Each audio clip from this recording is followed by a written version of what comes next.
Stocks fall flat as we see uncertainty with oil prices and unemployment.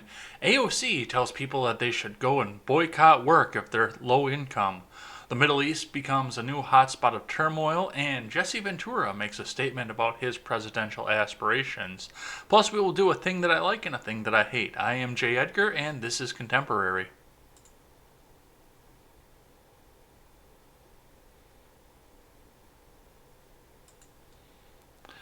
So I apologize in advance if I'm a little bit of a jeb today. I'm a little bit wiped. I spent a little bit longer playing video games than I thought after I beat the crap out of my own body moving around pallets towards the end of my shift yesterday. So I'm feeling it a little bit today, and I'm getting to that age where I'm going to start to feel it. And I apologize because I don't want you people to suffer who are good enough to come and watch me read the news every day. But this is Contemporary. Before we get started, head on over to freedomscoop.com. Freedomscoop.com. We want to be your one-stop shop for all of your news and commentary with a wide range of political opinions and various news opinions as well from a very wide range of creators. We've got The Generational Gap. We've got Freckles and Liberty. We've got Wyatt Birkenhoff, the R-rated conservative, Stephen Ignoramus, and myself.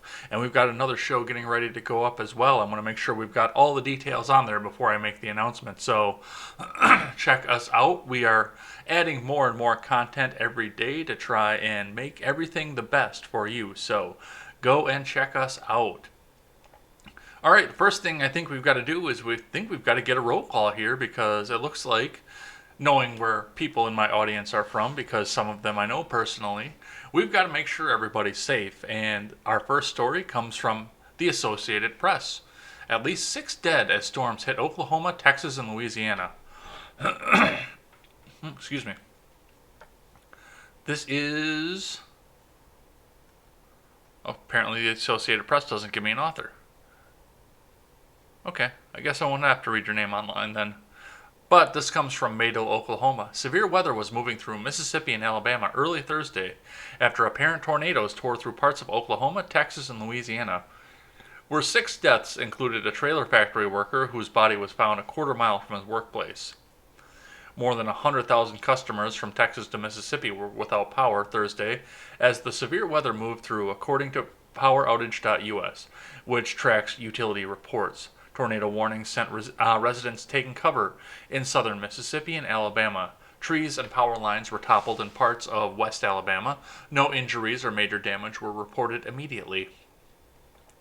The factory worker was killed when a suspected twister hit just as the workforce was leaving for the day from J&I Manufacturing in southern Oklahoma, Marshall County. Emergency manager, that was part of the same sentence. Marshall County Emergency Management Director Robert Cheney said that apparent tornado caused widespread damage in Mayville near Red River, said Donna Rayleigh, the city's emergency manager. The worker's body was found about a fourth of a mile, 0.4 kilometers. The factory, I guess they missed a from in there, from the factory, Cheney said. A Louisiana man found dead after witnesses saw him try to retrieve a trash can from water near a drainage ditch. He lost his footing and was swept away by floodwaters, DeSoto Parish Sheriff Jason Richardson told the Shreveport Times. There was some pretty extreme flooding here in Mansfield. Water like I've not seen in many, many years, if ever, the sheriff told the newspaper. Basically, the water rose really fast and we had to rescue some people out of homes. I think we had about 20 or so homes that people were flooded in. A woman was killed on a bridge in Woodworth, Louisiana, 15 miles south of Alexandria due to severe weather. The Rapides Parish Sheriff's Office told KLB-TV the Sheriff's Office did not provide detail on how she died. At least 3 people were killed when an apparent tornado touched down southeast Texas, about 6 p.m. Wednesday near Onalaska. Oh, you guys have one of those down there? There's one of those in Wisconsin, too. About 75 miles north of Houston, the Polk County Emergency Management System said in a statement. The storm rumbled east through Seven Oaks and caused severe damage to homes and other structures, said Carrie Miller, a spokeswoman for Polk County Judge Sidney Murphy. So, if you are in the affected areas or if you're in Oklahoma or Texas, give me a little wave and let me know that you're okay and you're safe. And we will go on and look at stocks. So, from our daily dose of Investors Business Daily, Dow Jones today edges up on jobless claims, casinos rally, oil prices spike, Blackstone turns acquisitive. This is from Alan R. Elliott. Stock futures turned positive Thursday as weekly jobless claims topped 4.4 million, but were down from a week earlier. Earnings news and spiking oil prices influenced early trade. Casino owners rallied after a bullish outlook from Las Vegas Sands. Walmart lagged on the Dow Jones today, tripped up by a sales update from Target.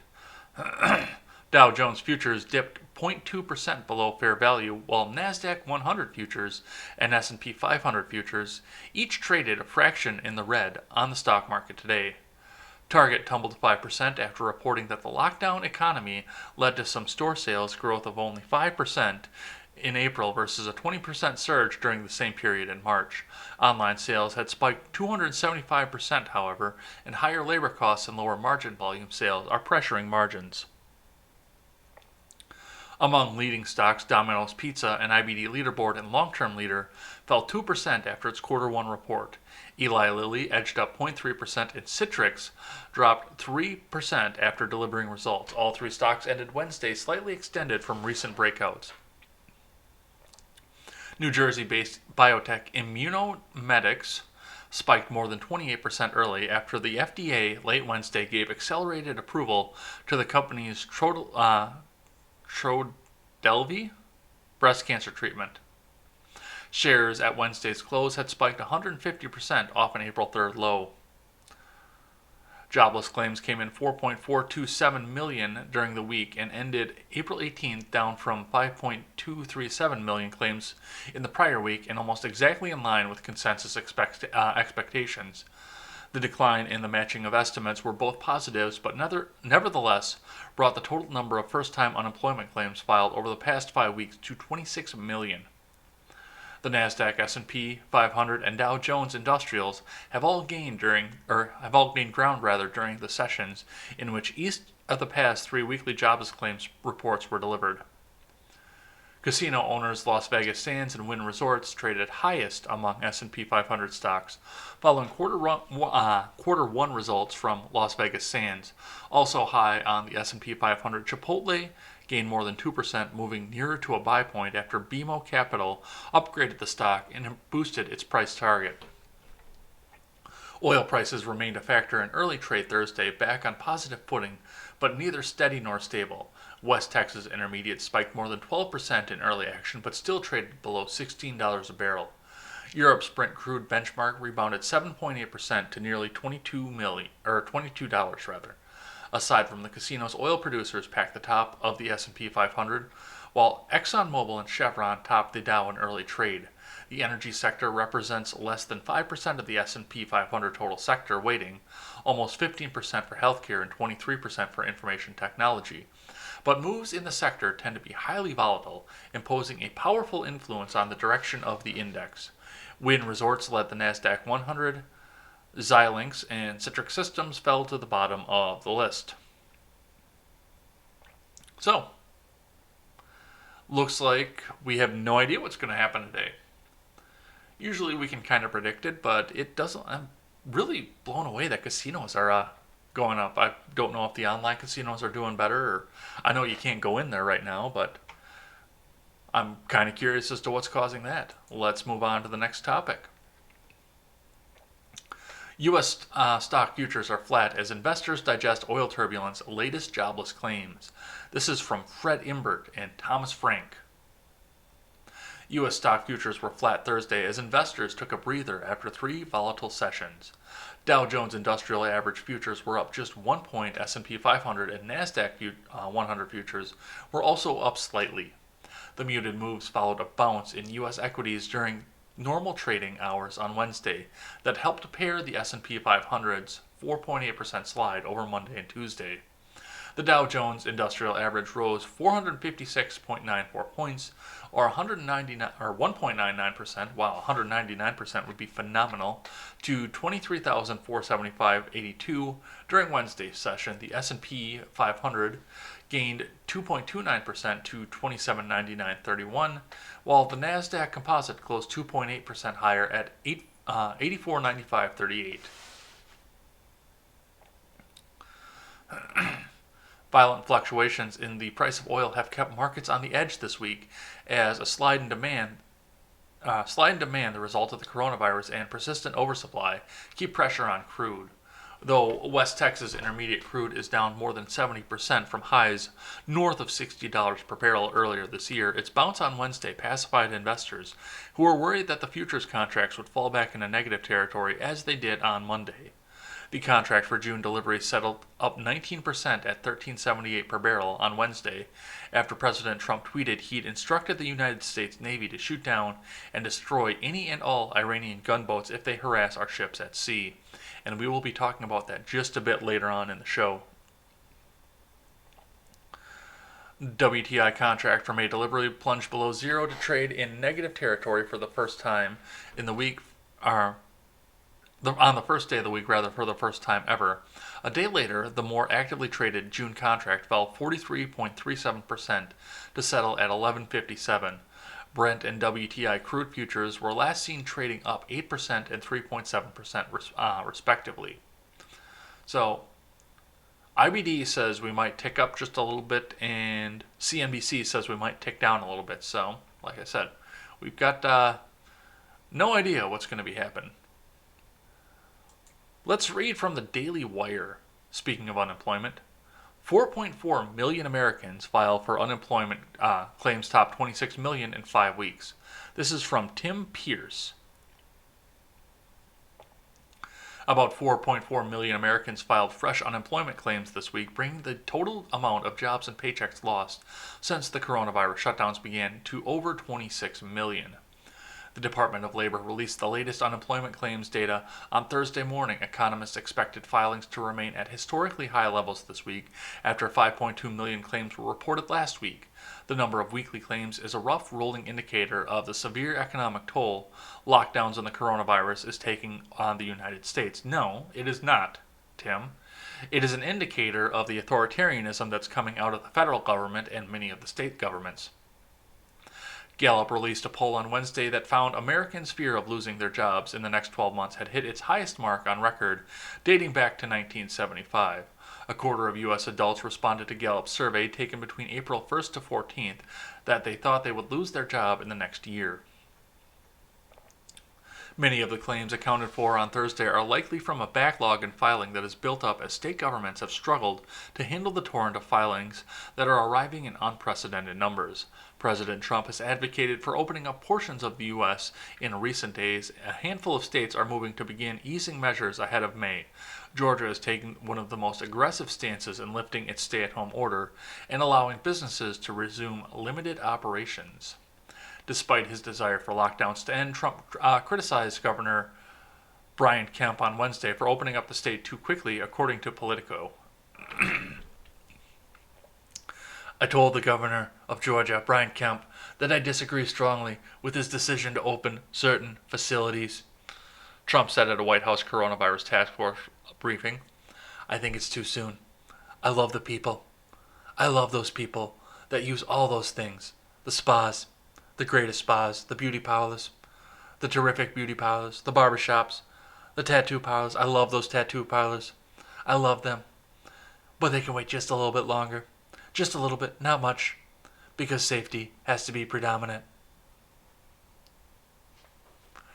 Numerous protests have broken out in states such as Michigan, Maryland, and Pennsylvania over strict stay-at-home orders that are slowly bankrupting families and small businesses. The Paycheck Protection Program, approved by Congress to dole out loans to small businesses struggling amid the pandemic, ran dry last week and has yet to receive a fresh infusion of cash.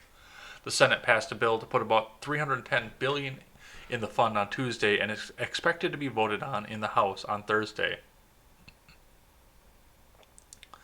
Bankers responsible for processing applications for the federal loans and doling out the funds are warning lawmakers that the PPP will likely run dry again in a matter of days. Small businesses are scrambling to secure loans so they can retain workers and pay bills while unable to serve customers. Gee, yeah, I wonder why, when you tell people not to go to work, they lose their businesses. This is going to go within at most 72 hours, the Consumer Bankers Association President Richard Hunt said on Monday. But the odds are more like 48 hours. So, I don't know. This really bothers me, but nothing bothers me more than what we're going to read next. This is from Fox News. AOC suggests low-income Americans should boycott work after coronavirus shutdown ends. This is from Sam Dorman. Are you guys ready for your brain to hurt? Representative Alexandria Ocasio-Cortez argued Wednesday that many Americans should protest economic insecurity by refusing to work after coronavirus-related restrictions are lifted. When we talk about this idea of reopening society, only in America does when the president tweets about liberation, does he mean go back to work? When we have this discussion about going back or reopening, I think a lot of people should just say no. We're not going to get back to that. We're not going to go back to working 70-hour weeks just so we can put food on the table and not feel any sort of semblance of security in our lives. Her comments came during an interview with Vice TV host Anand Giridharadas. Wow. That's a new one. Famously speculated that President Trump's sexual insecurity was literally threatening to annihilate the planet. Oh, Jesus. Yeah, he sounds like a genius. The interview with Ocasio-Cortez is set to air Wednesday night. The freshman congresswoman has received plenty of attention for her response to the economic fallout from the coronavirus pandemic. On Monday, she posted an apparently celebratory tweet in response to oil prices collapsing. "You absolutely love to see it," she said in the since-deleted tweet. She later tweeted, "This snapshot is being acknowledged as a turning point in the climate movement. Fossil fuels are in long-term structural decline. This, along with low interest rates, means it's the right time to create millions of jobs, transitioning to renewable and clean energy, a key opportunity." As the country grapples with massive job losses induced by the restrictions, rallies have taken place in several major states, with some attendees wearing Make America Great Again hats and waving Trump flags. Public health experts have warned that an easing of the shutdowns must be accompanied by a wider testing and tracing of infected people to keep the virus from coming back with a vengeance. President Trump has maintained, however, that the solution to the coronavirus could be worse than the problem itself. On Friday, Trump urged 3 state governments to liberate their people from restrictions that have impacted economic activity. It is unclear whether the full economic impact will be at least 22 million people. More than 13% of the workforce have filed unemployment in recent weeks. Ocasio-Cortez and Senate Minority Leader Chuck Schumer have pushed for relief beyond what Congress initially opposed. Ocasio-Cortez went off on a rant on Tuesday in which she told economic shutdown protesters they were petitioning the wrong government officials and should tell President Trump to make some damn tests for the coronavirus. If you want your freedom, if you want to end the shutdown, then tell your president to make some damn tests and support state governments, the freshman congresswoman said during an Instagram live session. Yeah, she's a real genius here. The president doesn't make tests. And I hate to say it, but all she's doing with this demand for people not to go back and get back into the economy is making life harder for the people who simp after her and throw her donations from all across the country, because the rest of us are going to go and take those jobs. Some of us are going to take 2 jobs because we've been out of work for 5 weeks. I mean, I haven't been out of work, but there are people out there who have been out of work for 5 weeks. 5 weeks. Do you know what that does to people? Especially when they've got a back rent payment going, that they've got a back rent payment waiting for them. That $1,200, which was supposed to go to stimulate the economy, if that's just getting spent on rent, then that's not stimulating the economy, and you've still got that back rent payment. And Evers has us shut down until almost the end of May, which means that people are going to be behind 2 rent payments. You don't think people are going to want to work 2 jobs to get the food on the table and get that rent paid or that mortgage paid? You don't think that's going to happen? Yeah, all you're doing is causing economic destruction for your sycophantic followers. You dumb twit.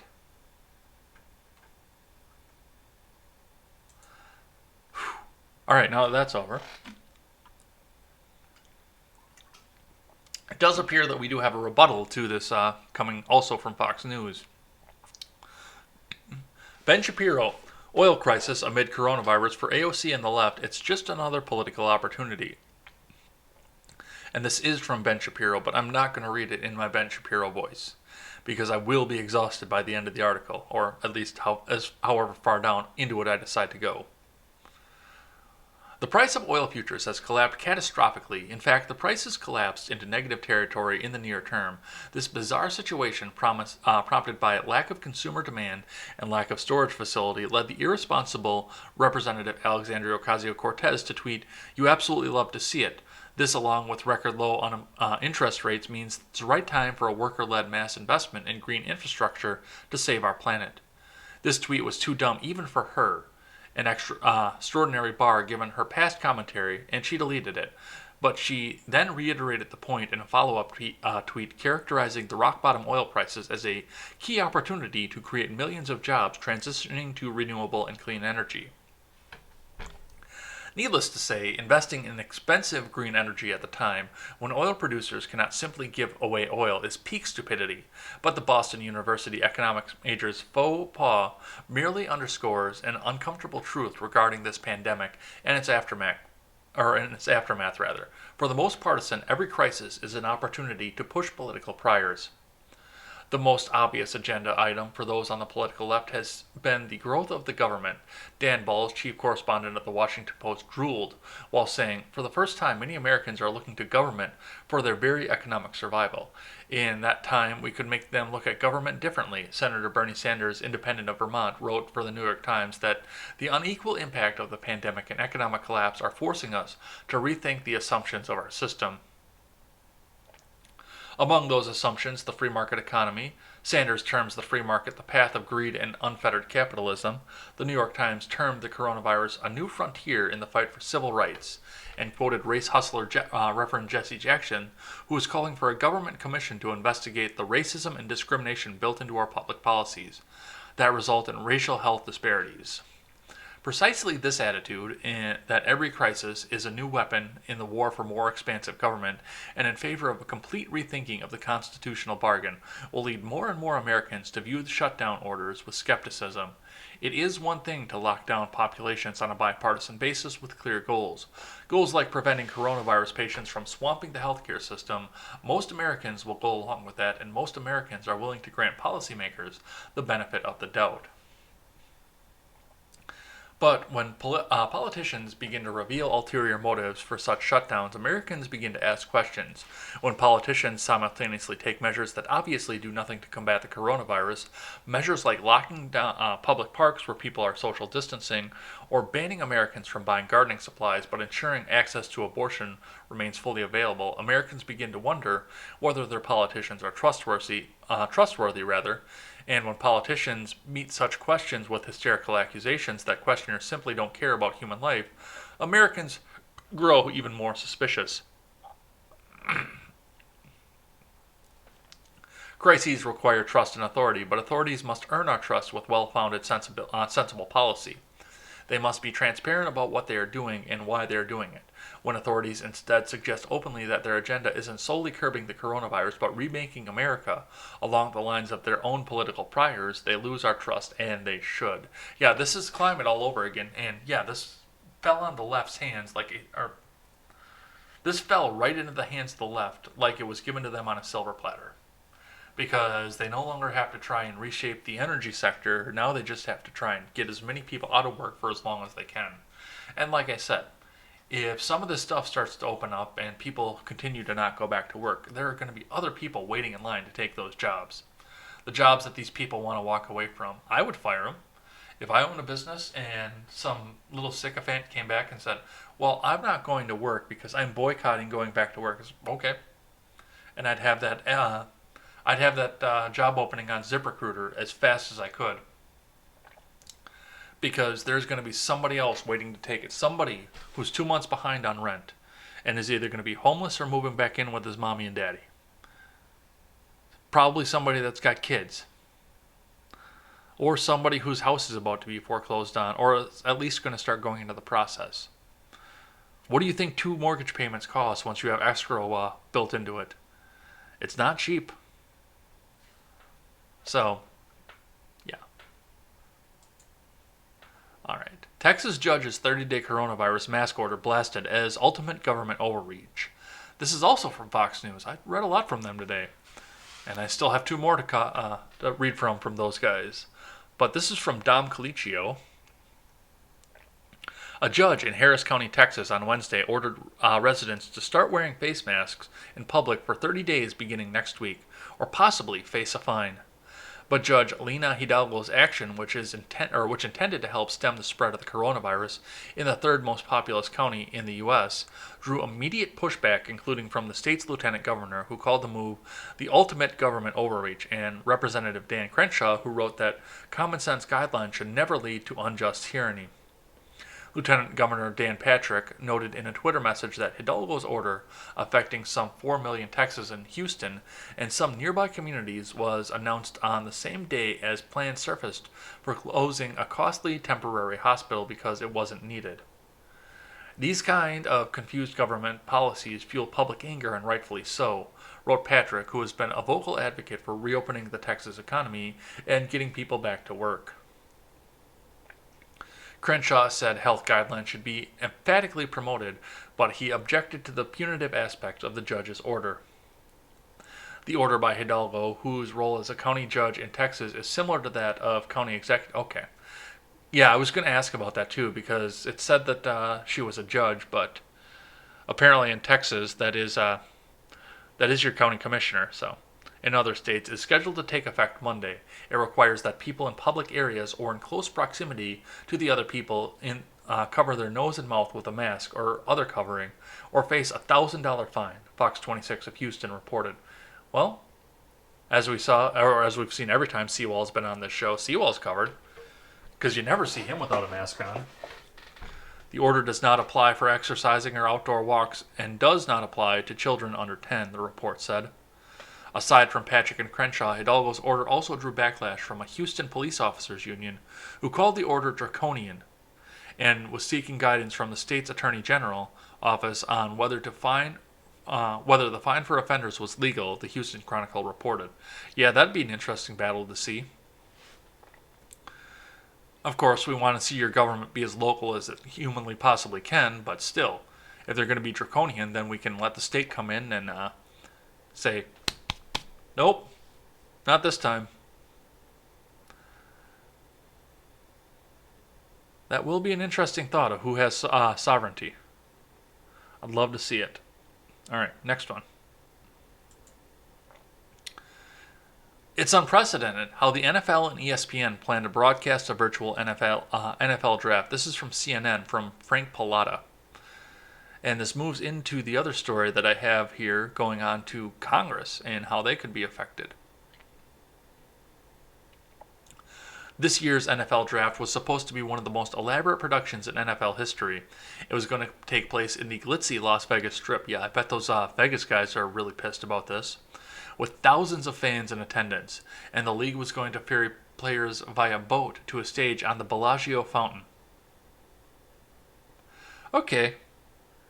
Maybe we did need to lock this down just a little bit to bump some of this complete extravagance off. That might have been going a little bit too far. The coronavirus quickly changed all that. No more Vegas, no more live audience, and no more boats. But that doesn't mean that this weekend's draft will be any less complex to produce. In fact, it may even be more complicated. The NFL draft, which kicks off on Thursday night on ABC, ESPN, and NFL Network, will take place virtually. ESPN's anchors will be at Network Studios in Bristol, Connecticut. Players, coaches, GMs, analysts, and NFL Commissioner Roger Goodell will be in their homes.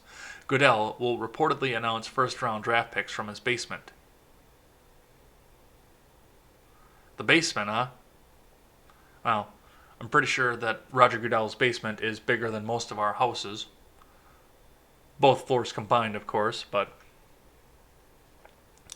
ESPN will coordinate more than 100 camera feeds for this weekend's draft, according to Seth Marksman, ESPN's vice president of production who oversees the draft. It is unprecedented as far as having all those people not be in one spot, Markman told CNN Business. The amount of feeds we're going to get coming into our building, we've never seen anything like it. How do we communicate with all those people? How do we choose the best shots? There's a lot of variables, and I think until Thursday night actually happens, it's hard to tell exactly how this is all going to work out. ESPN and NFL Network's productions will be supported by a vast amount of technology. Amazon Web Services is hosting hundreds of camera feeds through its cloud system. Verizon is helping with connectivity and supplying more than 100 phones for communications. Microsoft is working with several teams to create virtual war rooms, and Bose is providing more than 130 headphones. The draft could be a watershed moment in media, says Michelle McKenna, the NFL's chief information officer. This might impact the way we traditional mix user-generated content with traditional media in the future, McKenna told CNN Business. She added that the league sent tech kits to those who will be on air during the draft. The kits included multiple phones, a light, a microphone, and a tripod stand. Typically, in a broadcast situation, you have professionals that are curating and transmitting the programming. We are now having individuals create and transmit their own content, she said. It's not going to be like having a high-production camera operator in your living room. It's you. Well, you or your mom. Even if everything goes as planned and all the technology works without a hitch, it's still the NFL draft, one of the most unpredictable events in all sports. So we will be paying attention to the draft as we come in. It's going to be quite the interesting thing to watch as we come in and watch how this goes off without hitch. But it will give us possibly some blueprints as to how we go forward with other things. So this next article looks like something Dan Crenshaw was on his Instagram saying he vehemently opposed. It's something I've advocated for here and there. Possibly not something to do all the time, but something to do sometimes. But I know Crenshaw is vehemently opposed to it completely. How virtual Congress would fully transform the work of lawmakers. This is from Aaron Jones over at The Hill. We live in an age where pandemics are rare. Without even realizing it, an assumption of continued health has allowed the government to grow and become more focused on Washington over the years. That's your first problem. But the coronavirus has now forced lawmakers to stay home in their districts and grapple with how to do the work they were literally sent to Washington to do. You know, if they're not doing the work, that may be the best thing for this country. For over 150 years, Congress met in the winter and spring and vacated the Capitol when the Let me reread that again. For over 150 years, Congress met in the winter and spring and vacated the Capitol when the weather in Washington became hot and humid. With the addition of air conditioning in the middle of the 20th century, lawmakers started to spend more time in session. At the same time, the astounding boom in modern medicine made any threat of plagues, which in earlier decades would empty the Capitol of lawmakers, almost not exist. More time in session mirrored with growth in what the government oversees, the first session of Congress maintained a watch over the roads, tariffs, and appropriation, but today lawmakers can attend committee hearings on funding for fleets in the Pacific Ocean and financial rules in the morning, vote on housing policies and federal agency bandwidth in the afternoon. This is getting scarier and scarier as we read through the paragraph. Then do media interviews on new legislation under consideration in the evening. They will also often have to attend fundraisers at night. No single lawmaker can be an expert on all issues. Thousands of staffers have moved to Washington to handle the various portfolios. Meanwhile, a bevy of staffers are busy back home working on local issues and assisting constituents in navigating the federal labyrinth with casework. For all the jokes made about Congress, it is a full-time job that requires Congress to be a human institution where its members and staffers interact with each other. The word Congress is literally defined as coming together. It is also the name for a group of apes. Just saying.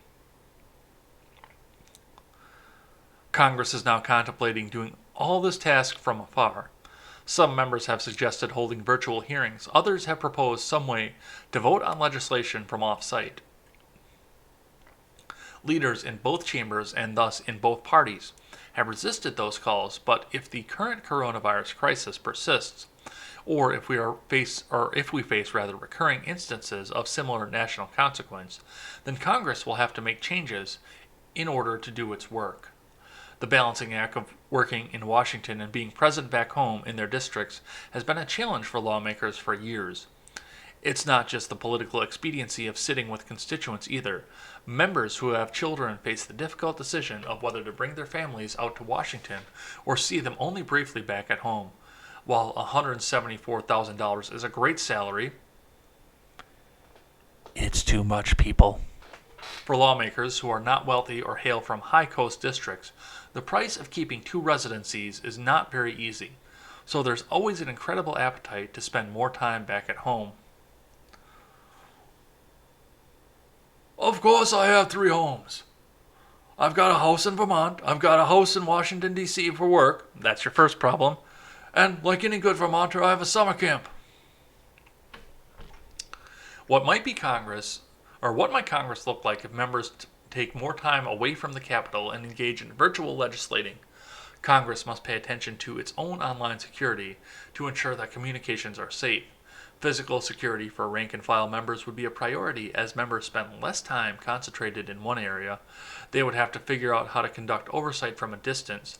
The average annual federal budget is about $4 trillion. When's the last time we actually had a budget, people? It's just omnibus after omnibus after omnibus. So that's a rank statistic at anything. That is a lot of dollars to ensure are spent correctly. The best case scenario is a $6 trillion budget, or even more this year. Those would be the immediate effects, but the most significant changes would occur more gradually within a few years. Congress would be less focused on the Capitol. There would be more time to address local issues. It would also lead to less expertise based in Washington and more in their home offices. Staffers who come from all around the country to be in the Capitol to take part in the government would be needed by members out of their districts rather than in House or Senate office buildings. This would lead to sweeping changes in how the policy apparatus runs, with local lobbyists getting a leg up on firms in Washington. Think tanks, which are all over the Capitol, would have to alter how they do business with members. I'm not seeing a downside to this argument. While spring industry fly-ins would have less importance, the coronavirus is bound to change how we reflect and act in our daily lives, but for Congress, the crisis could lead to a total makeover. And I actually agree with this. I think this is probably a good thing. And I said as much even from the beginning when they were starting to get in and do the vote for the relief package. I vehemently opposed the relief package. Everybody knows that. But still, I knew that people were starving and I had to suck up my own desires for the country to do better for the good of the country.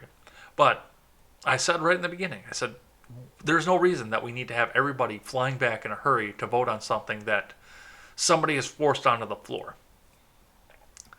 They're using the fact that people are going home for all of this as leverage to try and get their political agenda in, because if people can't vote, then their voices get lost in the shuffle. So if somebody's back in their district, a flight is delayed or something else like that, or coronavirus has grounded travel in the world or made it so the elderly that are in the chamber can't get out there to vote, all these other things can be used by political advantagists. I don't even know if that's a word. Opportunists, that's the word I'm looking for. By political opportunists to try and get their agenda done the way that they want to. So, having the virtual vote option is something that could try and help that. And I do understand Representative Crenshaw's opposition to this, because he thinks that it's going to be too easy to hack and it'll be too easy for people outside of the elected officials to make policy for everybody. But people outside of the elected officials are already making policy for everybody. They're called lobbyists, and they're assholes. So, it's something to think about. I think it could be. I think we're going in that direction. I really do. I don't think we're going to get there throughout this crisis, but I think we're going to get there at some point. Within my lifetime, at least. All right. Now for the meat of the argument. We are never, ever getting out of the Middle East again. First, we will talk about the story that came out about some declassified documents about bin Laden here. This is also from Fox News. Osama bin Laden wanted to kill Obama so totally unprepared Biden would be president. Declassified docs show. This is from Gregory. Osama bin Laden wanted to assassinate then-President Barack Obama so that the totally unprepared Joe Biden would take over as president and plunge the United States into a crisis, according to documents seized from bin Laden's Pakistan compound when he killed in May 2011. The secretive documents first reported in 2012 by the Washington Post outlined a plan to take out Obama and top U.S. military commander Dave Petraeus as they traveled by plane. The reason for concentrating on them is that Obama is the head of infidelity, and killing him automatically will make Vice President Biden take over the presidency, bin Laden wrote his top deputy. Biden is totally unprepared for that post, which will lead the U.S. into a crisis. As for Petraeus, he is a man of the hour, and killing him would alter the warpath in Afghanistan.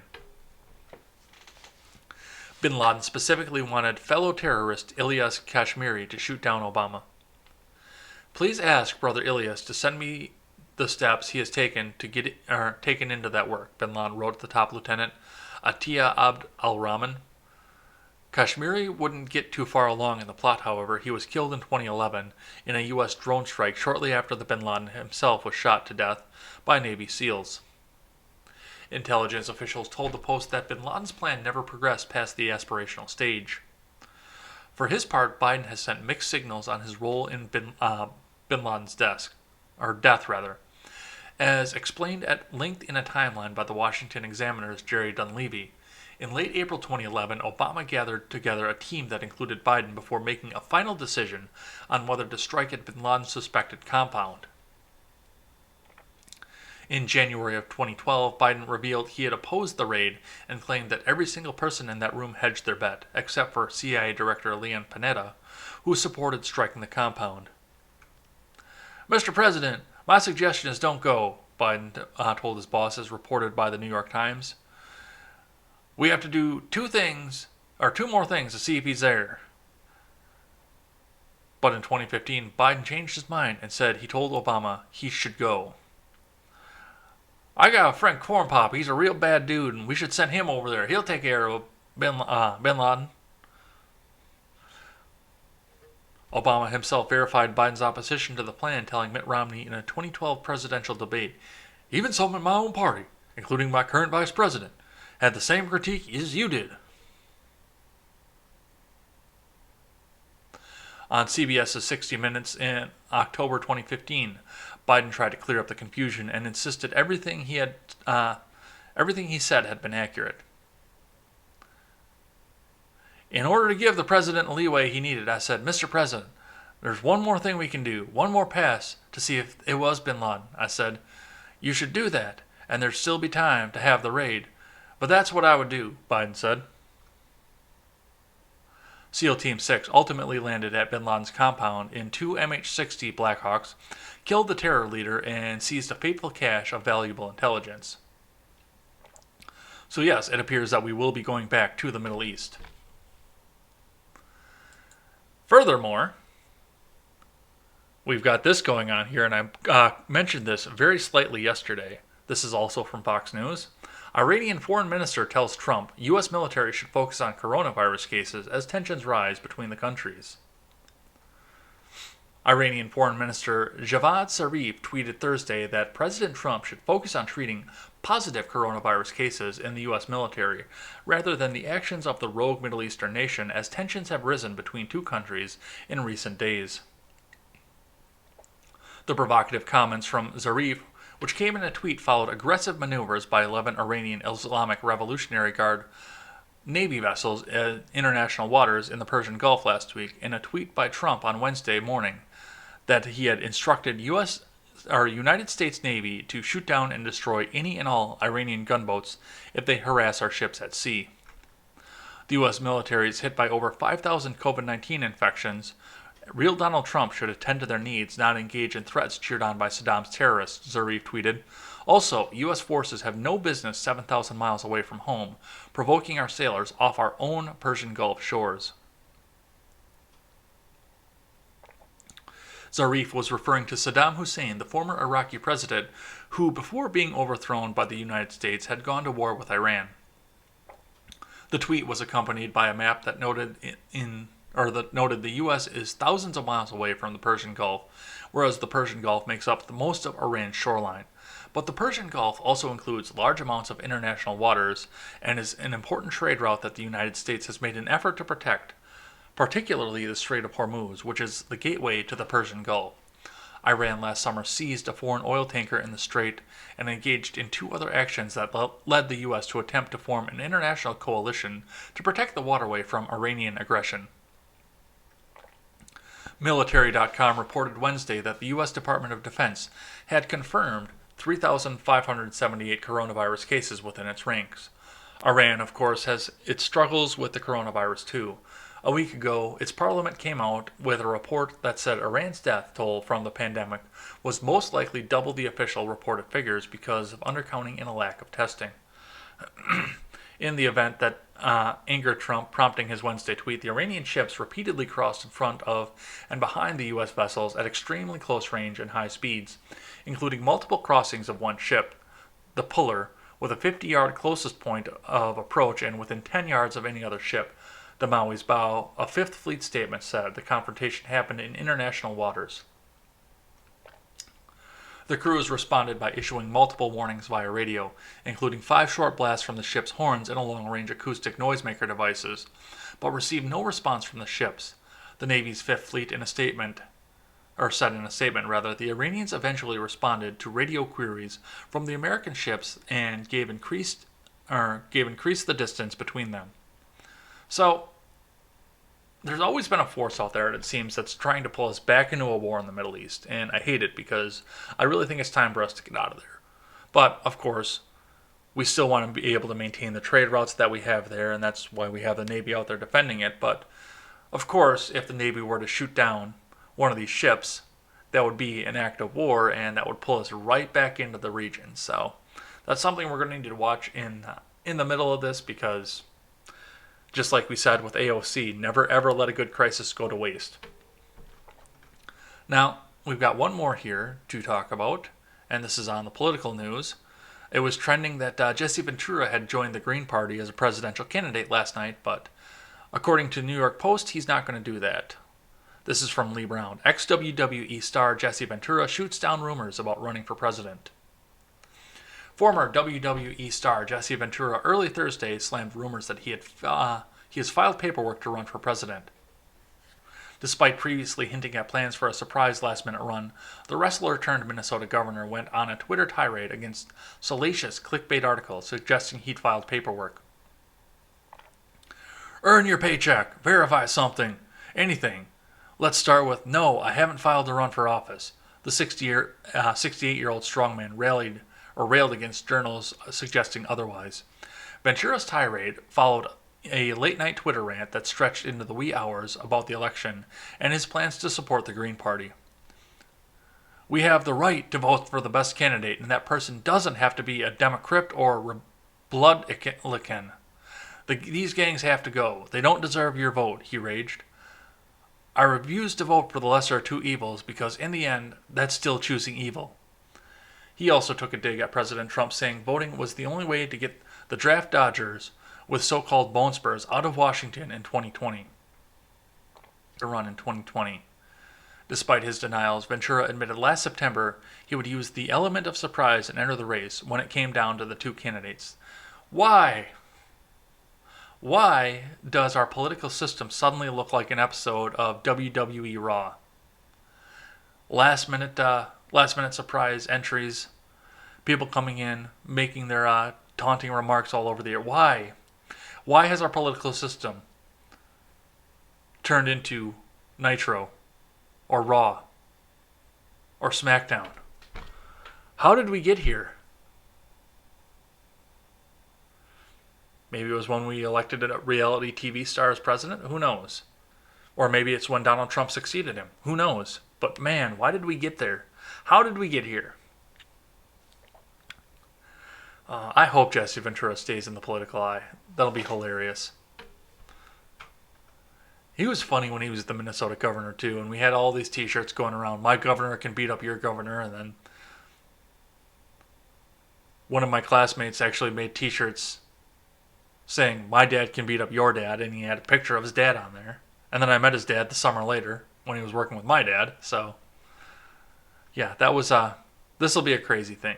All right, we're going to do a thing that I like and a thing that I hate, and then I think we're going to get out of here. So, the thing that I like, of course, is going to be that the supply chains are opened back up, and capitalism is showing its true colors as we go along. We saw shortages on items in the grocery stores for a long time.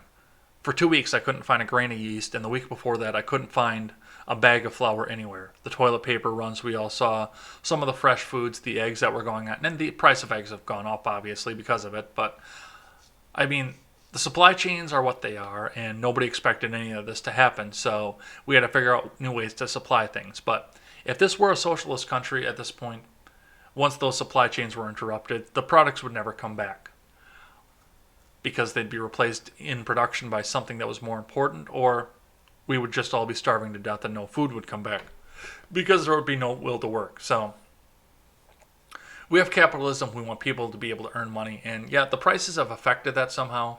Or not somehow, I know how they've done it. The prices have been affected by the supply chains, but for the most part, you're not going to go without food. And the prices are still low enough that you're not going to starve to death trying to feed yourself. And that is the thing that I like with capitalism. Now for a thing that I hate, we're going to go right back to New York Representative Alexandria Ocasio-Cortez because, as I said in the beginning, as I said right from the beginning when we were talking about that article, she is going to do nothing but drive her voting base, her fan base, back into destitution because they're going to do exactly what she tells them to do. They are sycophantic that way. They're in love with her. Some of them simp after her, and some of them just want to do whatever the socialist tells them to do because that's the basis of socialism. And like I said, right in the beginning, once these jobs open up, if the people aren't going to go back to them, if AOC's followers are not going to go back to these jobs, people like me, well, not me, once again, because I've already got 2 jobs and I'm actually doing okay on bills. It was a little bit touch and go in the middle of the month when I was down to 36 hours, but we're back up to 40 hours a week. But people who have been furloughed, who have been out of work for weeks and months on end at this point, are going to go back because they've got 2 months of rent, 2 months of electric bills, 2 months of student loans, 2 months of phone bills, 2 months of so many things that they have to go back and catch up on. And that 40-hour-a-week job, paycheck is not going to go far. And a lot of these places are not going to have overtime when they open back up. So if these little socialists don't want to go back to work, there are going to be other people out there waiting in the wings. But that's just going to drive these little socialists deeper into destitution. And they're going to double down on their aspect that the government needs to take over more of their lives. And they're going to use their big crocodile tears and their sympathy vote to try and get other people rallied onto their cause and get on the socialist bandwagon again. And we're going to have to hear about this for the next 10 fucking years. And that's going to be a show today. So we will be back here tomorrow with more contemporary, in which we will read the names of everybody who chatted in the live chat for the week. I am watching you. Don't worry about that. But I've got to get myself ready, go to work. I actually got to pick up a little bit of item before work because otherwise I'm not going to have any lunch for while I'm at work. But we will see you here tomorrow with more craziness and more news. And I'm sure this news cycle is not going to leave us with lacking for anything to talk about. So tune in tomorrow and we will check that out. Until then, I am Jay Edgar and this is Contemporary.